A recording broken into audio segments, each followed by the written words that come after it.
Mes chers compatriotes, à l'aube d'une nouvelle année, je vous souhaite à chacun de vous une bonne et heureuse année 2024. Qui dit année nouvelle, dit résolution personnelle. Nous venons de vivre ensemble une histoire qui nous lie à jamais. Je vous remercie tous pour la grande confiance que vous m'avez manifestée tout au long de la campagne où nous avons pu nous parler et dresser de plans d'avenir. Je remercie tous mes alliés pour leur soutien.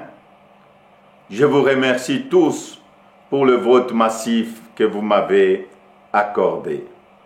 Au cours de nos rencontres, j'ai constaté que nous voulions tous un avenir meilleur pour nos familles, nos enfants.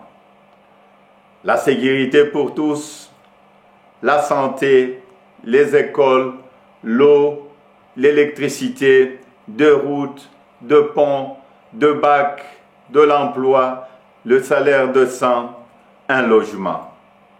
Toutes ces choses simples qui devraient faire la dignité de tout Congolais, nous en rêvons.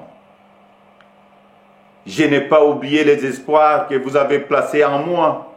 Je n'ai pas oublié non plus vos exigences sur la qualité de celui qui doit gouverner notre pays. Vous me l'avez clairement exprimé.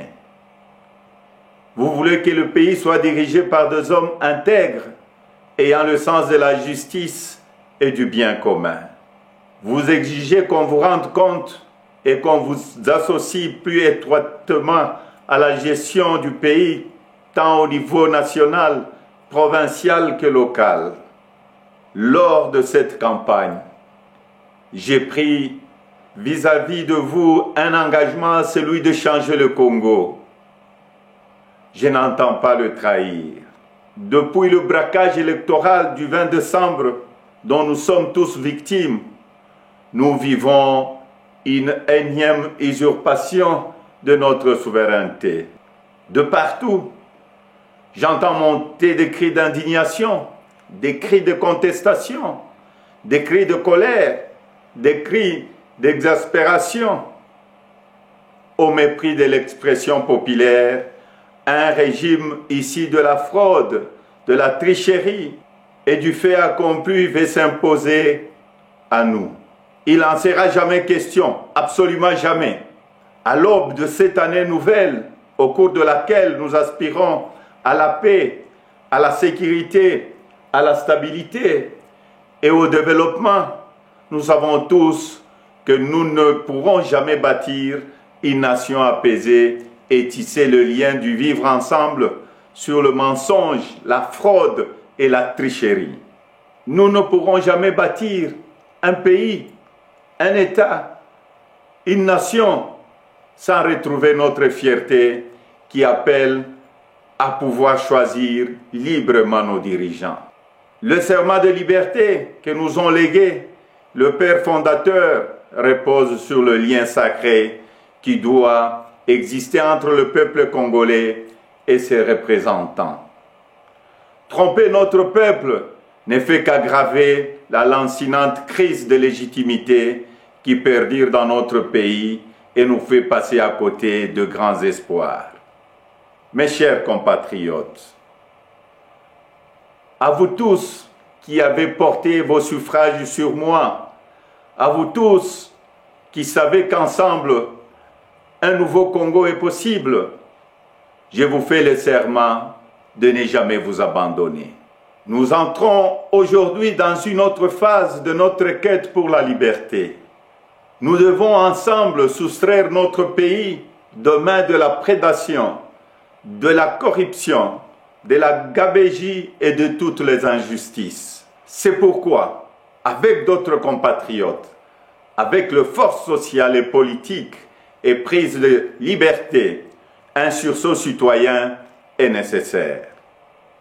Sauver notre démocratie est devenu plus qu'une priorité. C'est un devoir et je ne faillirai pas à mon devoir citoyen.